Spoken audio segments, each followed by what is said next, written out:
Hi, this is Siddharth Aluwalia. Welcome to the 100x Entrepreneur podcast series. Today I have with me Raja Ganapathy, co-founder of Spring Marketing Capital. Spring Marketing Capital is a skin in the game marketing and creative consultancy solutions company that partners with founders with capital and marketing expertise at the point when they need it the most. Spring will seek to co-invest along with a venture capital firm and offer marketing and creative expertise to the founders. Welcome, Raja, to the podcast. Thank you very much, Siddharth. Thank you for having me. Raja, you have been previously Chief Marketing Officer of Sequoia Capital, and you previously go back a long background in marketing and advertising. We'd love to know more about your journey from the starting. Sure. Unfortunately, a bit too long because I don't think that speaks well about my age. I began in advertising actually. I spent about a decade at Ogilvy, which at that point many people consider as a university in advertising. I learned a lot working with companies like Hindustan Unilever and the like. I actually began my career by working on the Pond's range of skincare products. I learned the basics of marketing there. I learned the basics of market research. How do you build a brand? The relationship between the different verticals within marketing. Of course, this was at an era where digital did not exist. But I think some of the principles that I learned in terms of brand building, I owe to that stint. I moved on to become the chief marketing officer of Deutsche Bank, and this was when Deutsche launched retail in India. That was quite an experience. It was almost like, imagine working with a startup but with very deep pockets. So the bank was actually built from ground zero in India, and I was lucky enough to be one of the first 20 members of the bank who actually worked on the retail launch. And since then I worked with Sequoia, and I think Sequoia was my, I would say, career-defining stint. I spent more than a decade there. A lot of what I'm doing today is possible only because of that Sequoia stint. It gave me a platform to learn. It gave me my first experience of working closely with founders. And that was super lucky because Sequoia is an amazing platform. Sequoia invests across stages. And that gave me a perspective of working with founders from different kinds of stages, different kinds of businesses at different points of time in their journeys. So that's in a nutshell been my profile, so to speak. And today I'm with Spring. Raja, Deutsche Bank and Sequoia are completely opposite ends of spectrum. What brought you into the world of startup? Actually, that's probably one question I cannot answer simply because I think working with founders, you learn that not everything in an arc or a career graph or a life of a company can be explained. This is tough to explain. I actually went from advertising to banking to venture capital. And it's almost impossible to explain how those turns happen. And I think it's a little bit indicative of how a startup's journey is. You know, you look back, it's sometimes easy to post-rationalize, but some of these twists and turns just happen. So I would say that Sequoia just happened. And how did you came to start with your co-founder, Spring Marketing Capital? Yeah, so Arun and I have been working closely together for the last few years. Arun was the chairman and chief creative officer of Lolintas, the advertising agency. And in fact, he's probably one of the best creative people around. Of course, I'm biased, but I think most people that you speak to in the marketing industry will tell you that. Some of the best and biggest campaigns over the last few years for large brands and small brands, Google, Swiggy, Flipkart, Idea Cellular, Hindustan Unilever, Surf Excel, and so on, have happened under his watch. Arun and I have been working together when I was at Sequoia and he was at Low. He actually partnered with me to deliver some of the biggest campaigns that happened with Sequoia portfolio companies like BYJU'S. And during this process, we really liked each other. We liked our working style. We found common ground in the value that we were able to offer founders. We enjoyed the process of working with founders, and that's how the idea started cooking up. Somewhere down the line, we realized that we needed someone, if at all we ever started a business. Both of us are dreamers. We also needed someone to actually be on the ground, run the company. We needed someone with digital marketing expertise, and we actually identified Vineet. Vineet founded, he's ex-Microsoft, he co-founded one of the smartest digital marketing agencies in the country called 22 Feet. He sold it to the Omnicom group and he became eventually CEO of the merged entity. Vineet is one of the brightest digital marketing strategists this country has seen. He seemed like a perfect fit for us. He's also a fabulous business guy, somebody that we needed to actually get our company off the ground. We went after him. He loved the idea. He loved the vision. The idea itself happened like most ideas happen. The first version of the idea has almost nothing to do with what we are doing today. It was an idea that evolved over many weekends over 2 years, and then once Vineet came in is when it started getting form. We then ended up speaking to our respective companies. Luckily, I mean, all our ex-employers were super supportive. Even today, for example, we enjoy lovely relationships with all of them, and they continue to be partners in some form or the other. We got Spring off the ground early this year, like you described it correctly. We wanted to build something that's never actually been built before, never been tried before, a marketing consulting firm with an investment arm, and working closely with founders to try and create value through marketing. That's something that all of us got very excited about. The idea got off the ground very fast, again, thanks to the founders that we had worked with in the past. I mean, even before we opened our doors, I think we had 5 or 6 brand assignments that had already lined up. Founders were super supportive. They loved the idea. They knew us, of course. But I think this is one thing that I want to call out, which has probably changed a lot over the last decade, which is there is a very strong paid-forward philosophy that I now experience in India, which has probably taken time to evolve. And obviously, this is very strong in the Valley, which is the home of entrepreneurship and venture capital. But I think I see that happening a lot in India. I mean, today, what we are, where we have reached, is almost solely due to goodwill. It's much less to do with us because it's still very early days for us. It's just that people believed in us, especially founders. They believed in us, they supported us, they helped us get off the ground, they made introductions to us. I remember Neeraj Kakkar of Paperboat, who's been a fabulous supporter. He walked into our office one day and he told my co-founder, Vineet, hey, your head of business development has just walked in. And that's true, actually. Our founders have been, apart from being believers, they have made introduction calls to us. They have done testimonials. They have offered all kinds of support. I have had a founder who actually said, I can't offer money, or, I'm not in a state where I can work with you guys, but I'd love to give you my office. If you want to come and work out of our office, I'll be very thrilled, because I will feel that I have contributed in some way to your company. So I think that's just been something that we didn't plan for, but it just happened, and we are really, really grateful. So Spring is not a pure marketing consultancy company. It's not a pure VC. So why this a hybrid model? I think hybrid model, and I as I talk about this model more, I feel that this is something that will happen, that we will see a lot more of, which is, there are the traditional VCs, and I think they play a very important role. They are usually the first investors. They identify these companies and they bring a certain skill set that we do not possess. And that's not what we see as our primary role. We have a specific expertise to offer, which is in the area of building brands, which is in the area of providing marketing expertise. And we wanted to keep our work restricted to our area. We are aware of our strengths and weaknesses. I wouldn't say weakness, I would almost say we are aware of our capabilities and lack of capabilities. Secondly, by partnering with VCs, we felt that we will have access to a pool of startups where we can actually work with those companies where our marketing intervention will offer the maximum value.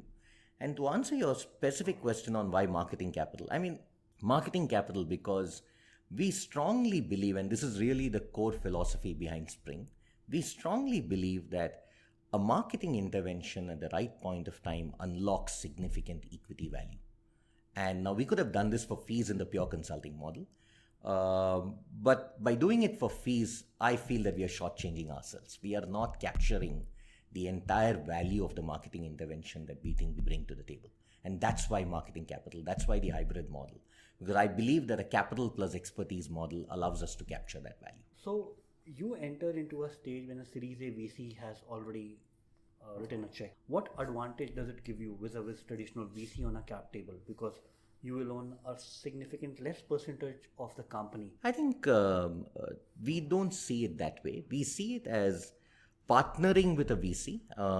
Sometimes our our entry into the company may happen post the VC. Sometimes it may happen along with the VC.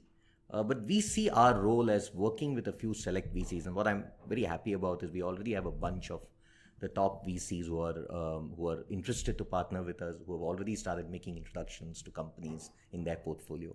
Frankly, many of the companies that we work with today at Spring are actually introductions made by VC firms. So to some extent, the proof of concept of that is, I think, already playing out. So we look at it as partnering with VCs and offering marketing expertise to a founder at a time when this marketing expertise can significantly get the founder on the right track towards building the brand. Look, make no mistake, this is a very long journey. It's not as if our coming in is going to work like magic. Some situations I hope it works like magic, but it's not going to always happen. I think it's a long journey. I believe that we will help ask the right questions.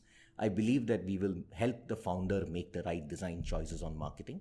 And hopefully those early design choices will, save a lot of money over a period of time, set the brand on the right track, and like I keep saying, unlock significant value for the company. And I believe that this is because we go in as a skin in the game investor, offering marketing expertise. I believe that this is of significant value add to all stakeholders.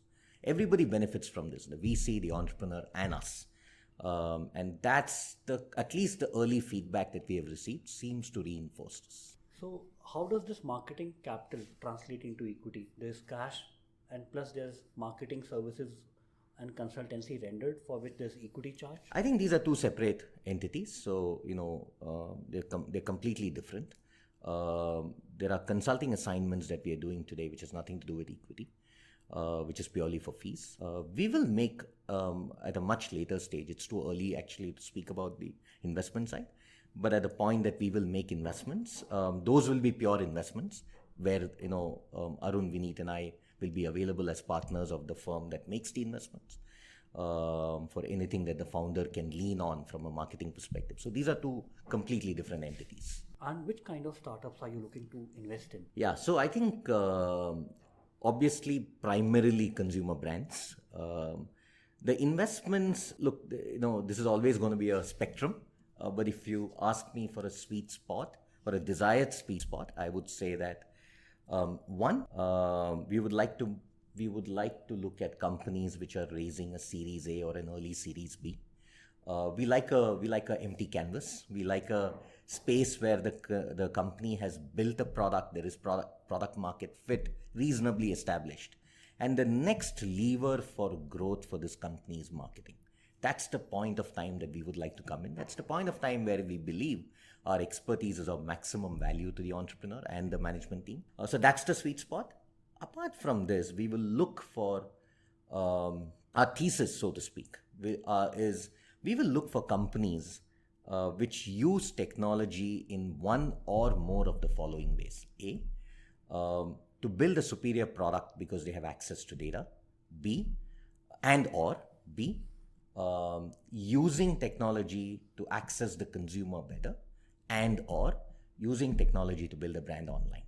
So I feel that one or more of these factors are required in order to accelerate the growth of a company. We would be reluctant to invest in a pure play retail company which does not employ technology in any way, just as an example. So that's our desired sweet spot. That's where we feel that we have the maximum expertise to offer. So 3 of the companies you are already working with. You work with BYJU'S and you brought in Shahrukh Khan. You worked with Epigamia, you brought in Deepika Padukone, and Health Card. The campaign is very popular. Why no celebrity in Health Card?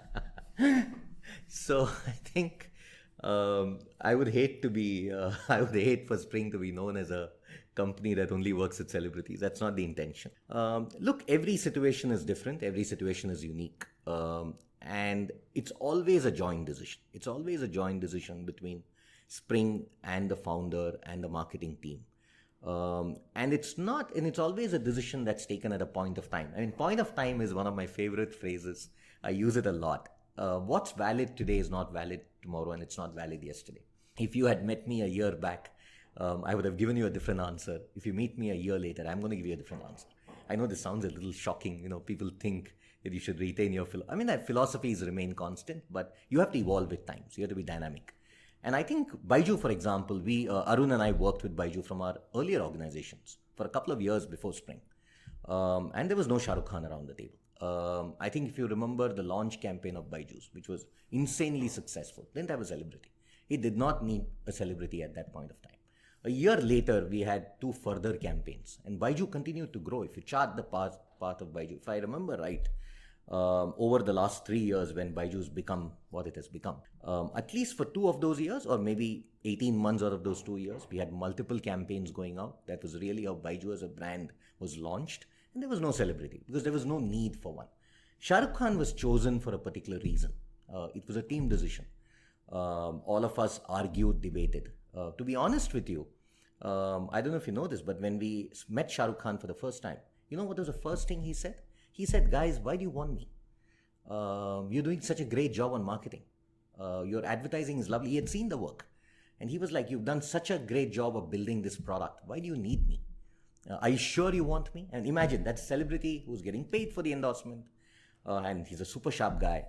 He had the right questions, and we had the answers for those questions. There was a reason why Shahrukh Khan made sense for BYJU at that point of time, and continues to make sense even as we launched the next set. So we launched the Disney BYJU Early Learn product, and we chose to go with Shahrukh Khan again. We believe it's the right decision. Time and market and the consumer will tell us if we are right. Similarly for Epigamia, there are reasons. Now, obviously, I'm not going to tell you why we chose it. There was a reason. There was thinking behind it. From the outside, people can have opinions. So celebrities are not chosen. Look, let me be very honest with you. A lot of celebrity advertising in this country does not make sense. I would be the first person to accept that.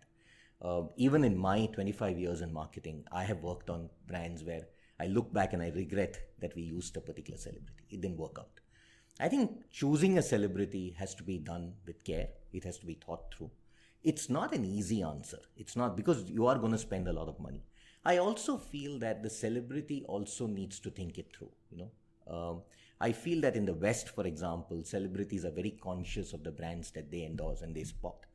They have teams who are actually handling their brand and looking for match between the celebrity brand and the product and service brand that they're endorsing. I think that's going to start happening in India as well.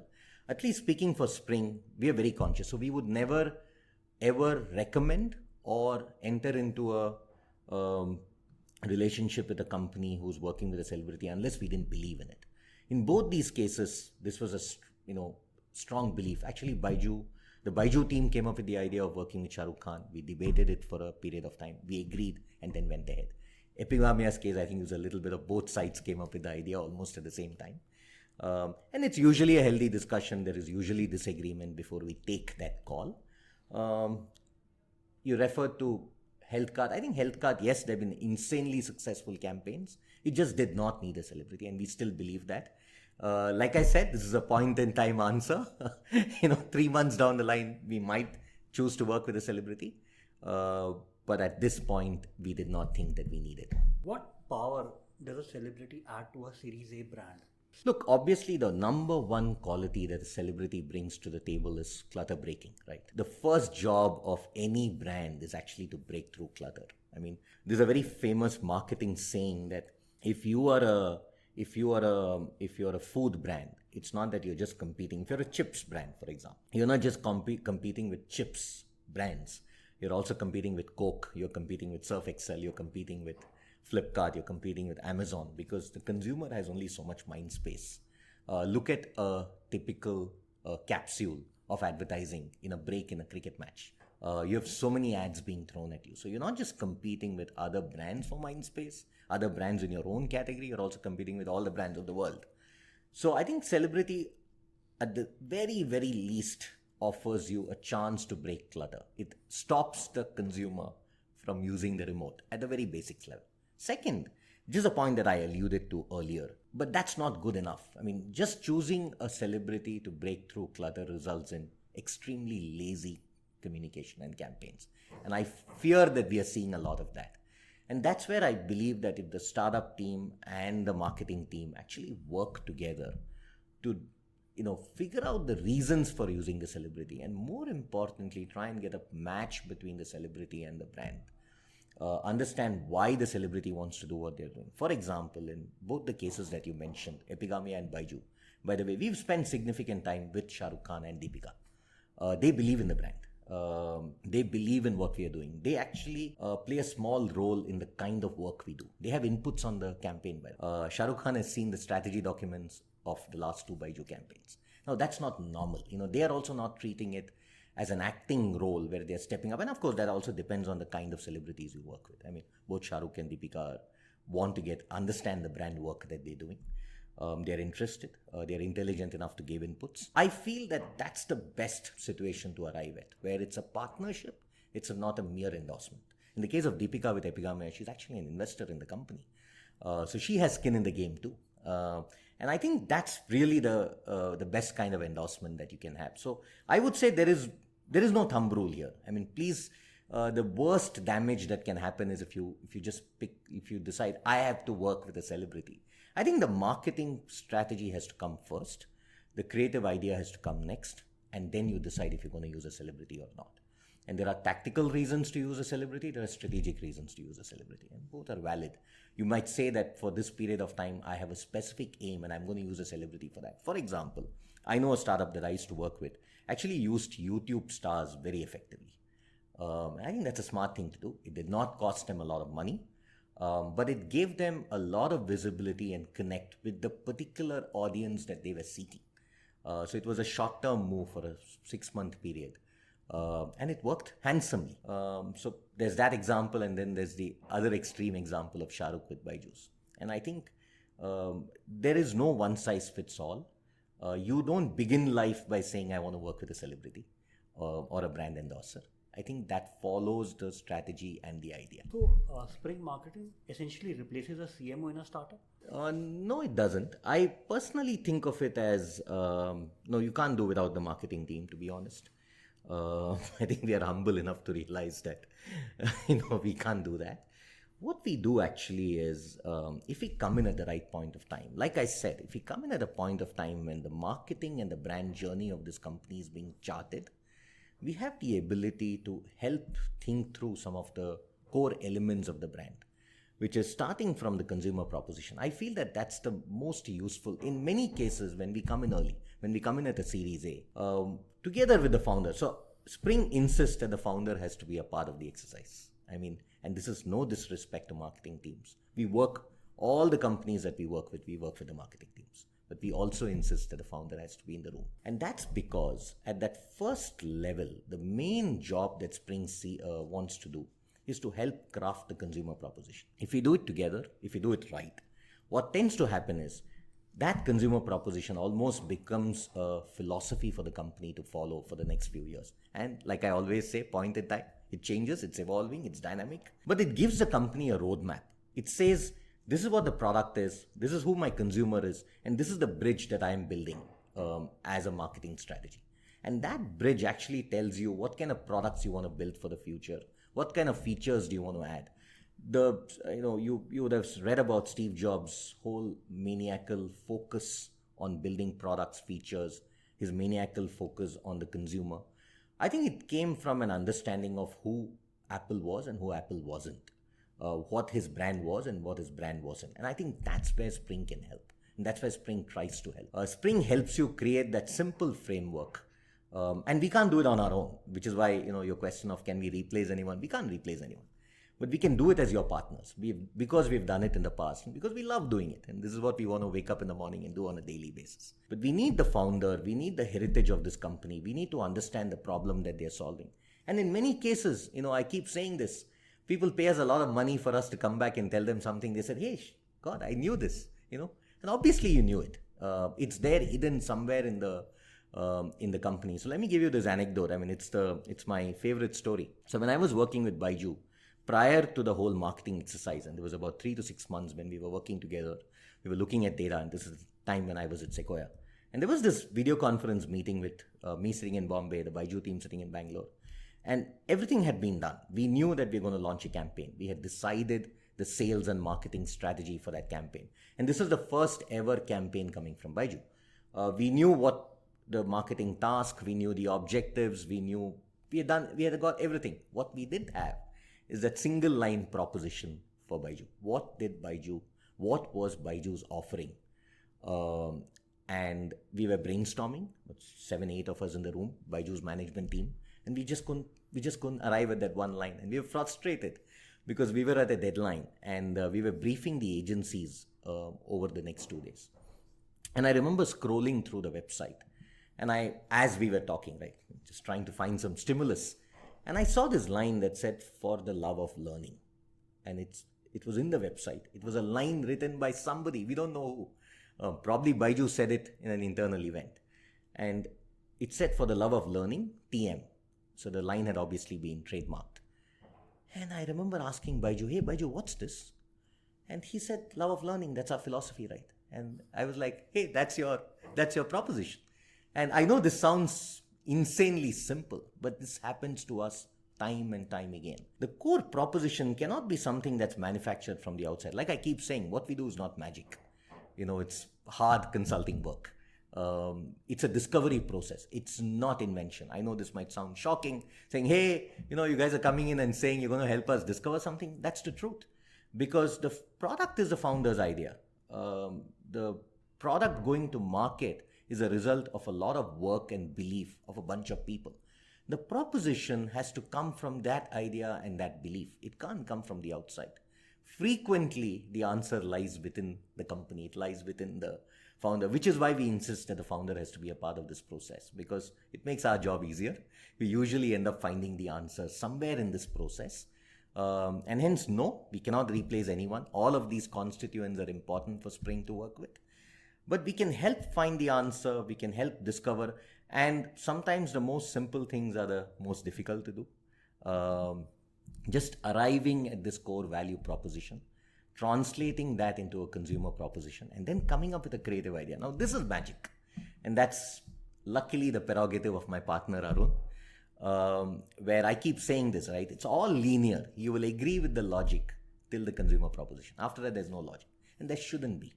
Arun and his team, and he has a wonderful team of designers and writers, they take the leap from a consumer proposition to an idea. And if that idea is big enough, I think it can change the destiny. And that's, I think, that one magic element in marketing, which is a creative product, which I hope always remains magical, which is not subject to algorithms and research, and which always comes from people like Arun, who bring that extra special that frankly people like me cannot bring to the table. What kind of founders are able to scale their company 50 to 100x? What's the magic in their DNA? I wish I knew. I wish I knew the answer to that question and I could distill it for you. I mean, I will make a lot of money for myself and my team if I knew the specific answer to that. But to be frank with you, I think, to be honest, all founders have something magical in them. They have something that, it's just like what I spoke about Arun, right? I think if you speak to the three of us, you will realize that Arun brings a certain quality that I cannot bring to the table. I'm not that creative. I'm not able to conjure an idea, leaping from a strategic point. Look, anybody can come up with ideas, but you have now defined a framework for that person, right? And from that framework, Arun has to take a leap. The crease is defined. He can't walk outside the crease because then you're being strategically wrong. So he has to create magic from within a box. That's the challenge of a creative person in communication. He's not a pure artist, right? He's a commercial artist. To me, a founder is like that. Founder is a creative person. I think all founders are creative people. I think all founders work with a framework, and their framework is market, product, consumer, what will sell, what will people find investable. They have all these questions at the back of their mind, and yet they have to leap, because by just following the framework, they will not cause disruption. So to me, the common element that I found in all founders is they're very creative people. All of them are very creative. I know Vikram Chopra, my good friend who's a founder of Cars24, will disagree. He keeps telling me I'm an engineer, I don't have a bone of creativity in my body. That's wrong. He's a super creative guy. He's creative because he has crafted a business model, which is amazing. I mean, Cars24 buys, 12,000 cars a month. That's simply amazing. That requires a lot of creativity in the way he's fashioned this business model, in the way he's made it work for that business. And I envy that. I envy the creativity of founders when they take a framework and leap from it. So I think all founders are creative, number one. Number two is the blitz scaling that you refer to, right? At least there are two examples of founders immediately that I work with who've done that. There's BYJU and there's Vikram of Cast24, and he has a bunch of co-founders. Now, while each of these founders has brought something special to the table, they're also working in categories that have enabled blitz scaling. And I don't think we should ever disrespect that market. I mean, sometimes founders get trapped in the wrong markets. And, maybe in a different market, founder X could have become like a BYJU. And maybe he's trapped in the wrong market. Maybe they have chosen the wrong product, So founders, it's not that there is a particular kind of founder who's only capable of blitz scaling. I think all founders are creative. And given the opportunity, given the right market, given, they will probably also be able to scale. Now, having said that, there's a third element, which is managing growth. And I think that's a different story altogether. My good friend Muruga, who's a big supporter of Spring of Bharat Matrimony.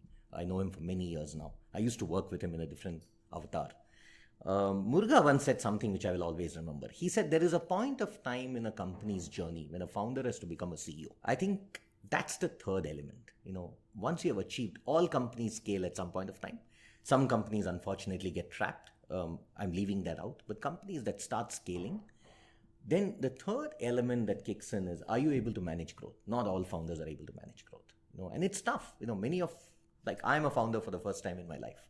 And it's tough. It's tough to manage this. I mean, it's so easy to sit outside and preach and give advice and criticize. And maybe I'm also guilty of it. A lot of people I see on Twitter. And that's one thing I'm not willing to do. I'm never willing to criticize a founder.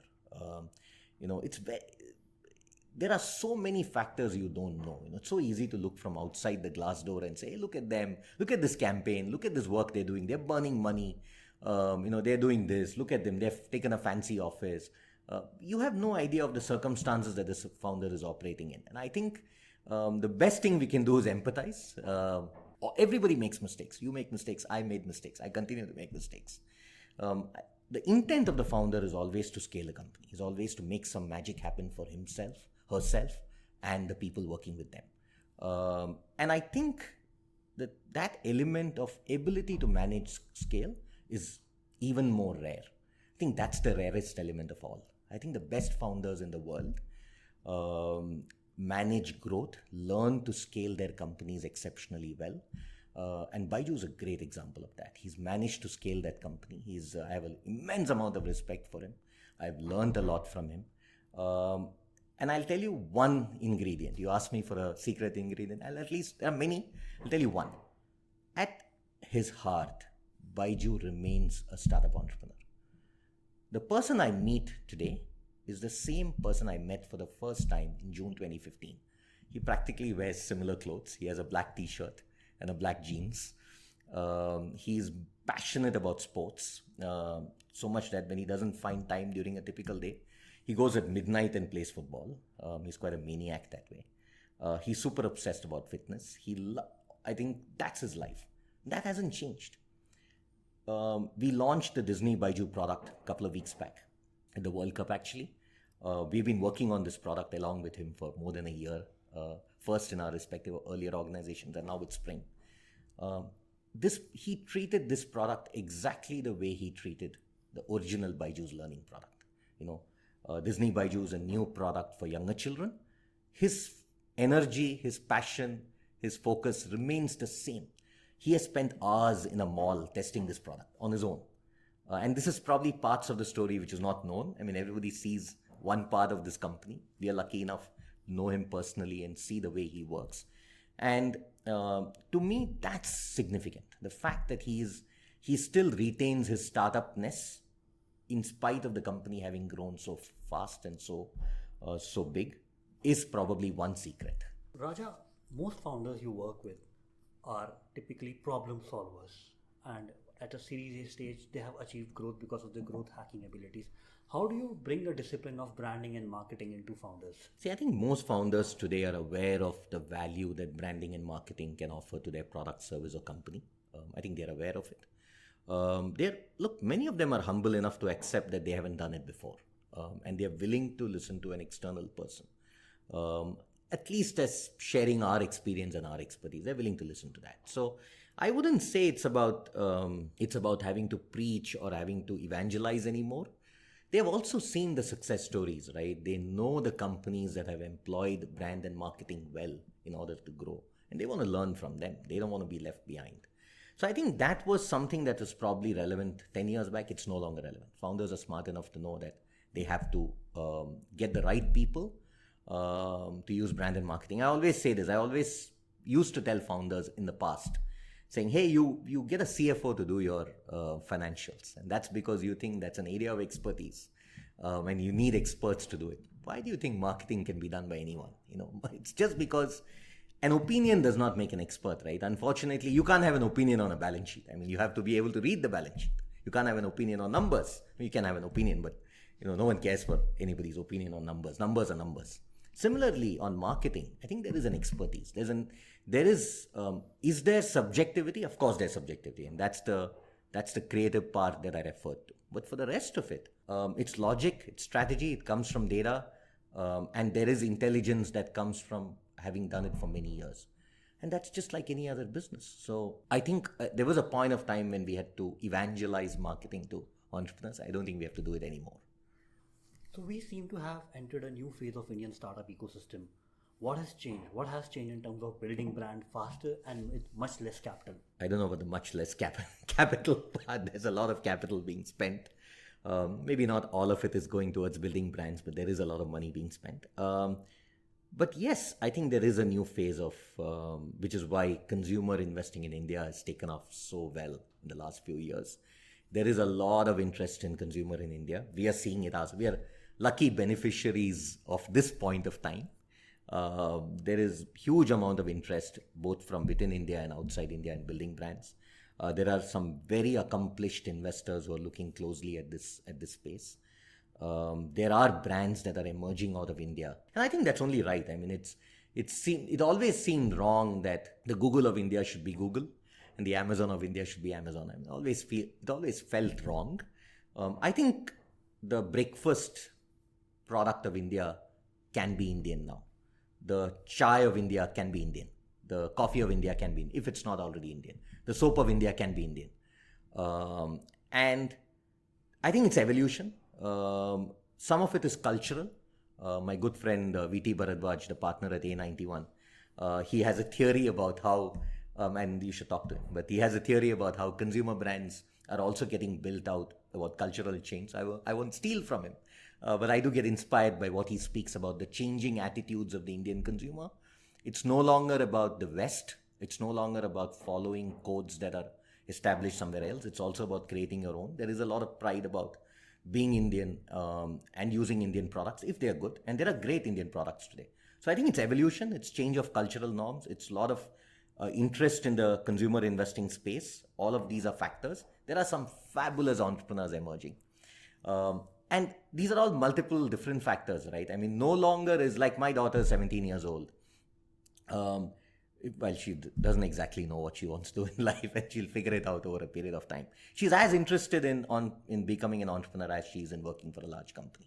When I was starting off my career so many years back, unfortunately, I never even thought of becoming an entrepreneur. I mean, that from my middle class upbringing, a salary job was the only job that I could even think of. I mean, if I had started a company, my dad would have thrown me out a lot earlier than he eventually did.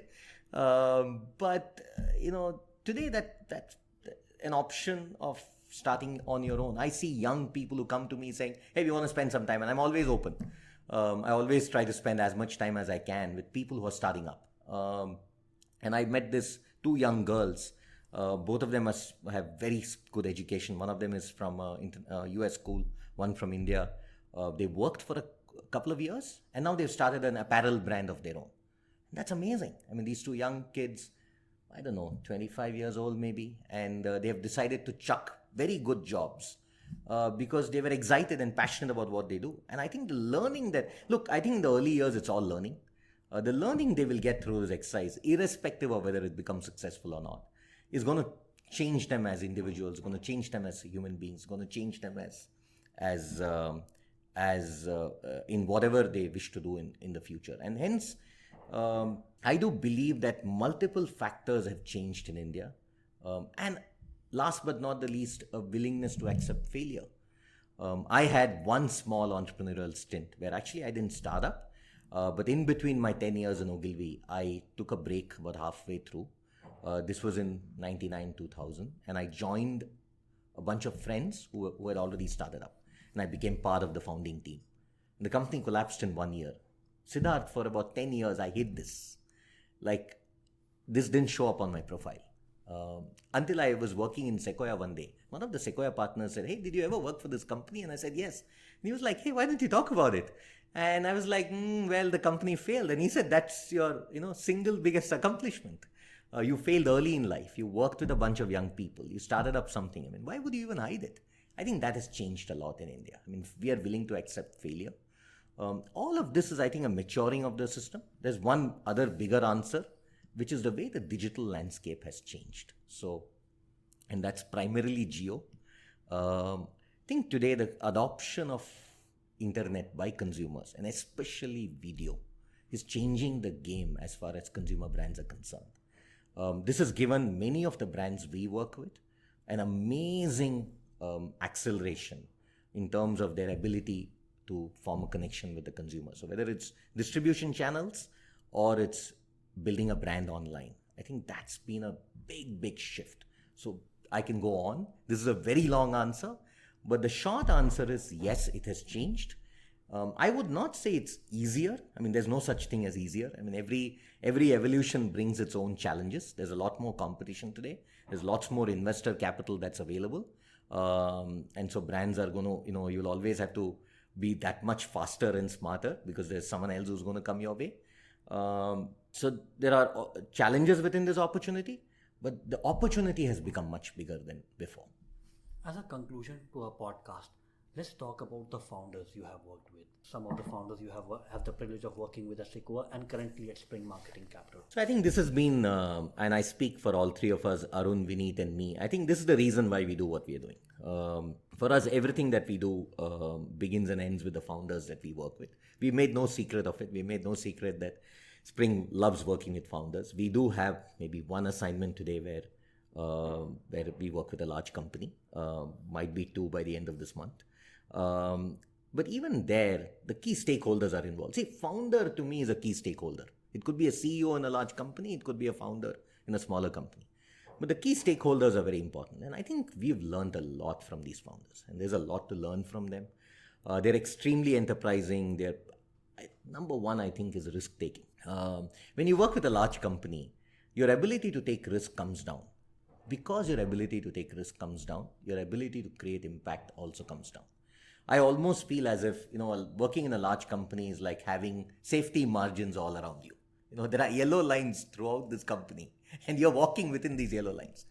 You can't cause any damage because you're within those yellow lines. And hence, your ability to cause impact is also limited. Which is why large companies are getting disrupted. Which is why startups and founders are so attractive an investment opportunity because they disrupt. They take paths that you've never taken before. And this is sometimes what I feel. We criticize founders for making mistakes, but it's a bit like saying we criticize a batsman who's caught at the boundary because he tried to hit a six. We say, "Why did you hit a six? Why didn't you take a single? Come on." That same six, we would all have been leaping out of our seats and applauding, right? And that's the founder for you. The founder is trying to hit the fours and sixes. During that process, he will make a few mistakes along the way.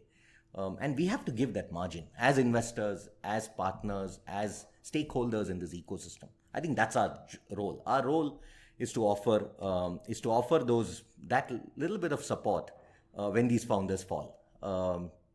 We've learned a lot from them. I think we've super inspired. Every one of them is different. I mentioned a couple of names. So Baiju and Vikram I already spoke about. There's Rohan of Epigamia. Super smart, super enterprising, very funny, very, great to work with. Many of them, actually, one other common quality I've seen is most of them don't point fingers. When something goes wrong, to them it's a team effort. I used to work with Pratap Snacks, the makers of Yellow Diamond. It's a Sequoia company that IPO'd a couple of years back. And I've worked with them over 7 years. And during one of those periods, we actually worked together on a brand. And the packaging based on my recommendation went horribly wrong. The product had to be withdrawn and we had to change it because the consumer just rejected it. Now, we didn't know that's going to happen. When I went to meet Amit, the founder, the next time, he was amazingly gracious about it. He never even referred to this. And he was like, hey, what should we do next? How do we change the packaging? And we finished it. And I said, Amit, I'm extremely sorry. He said, for what? I said, look, I recommended this and I pushed you to do it. He said, but you did it for the right reasons. Your intent was correct. And none of us knew. And he said, I bought into it. This was a team decision. Most great entrepreneurs don't point fingers. They move on. Because they make mistakes, they take risks, some of those don't pay off, they move on. They do not look at other people and say, who came up with this idea? And that's a disaster. If you do it, you will inhibit production of ideas in the future. And this is what we love at Spring. We love it that we can experiment, we can work with these people. There is no you or me. Credit is not one-sided, debit is not one-sided. It's a team effort. And I think we are super lucky that we get to work with these super smart founders. Thank you so much, Raja. It was wonderful to have your wisdom, your inputs on the podcast. Thank you very much, Siddharth. I enjoyed that. Thank you.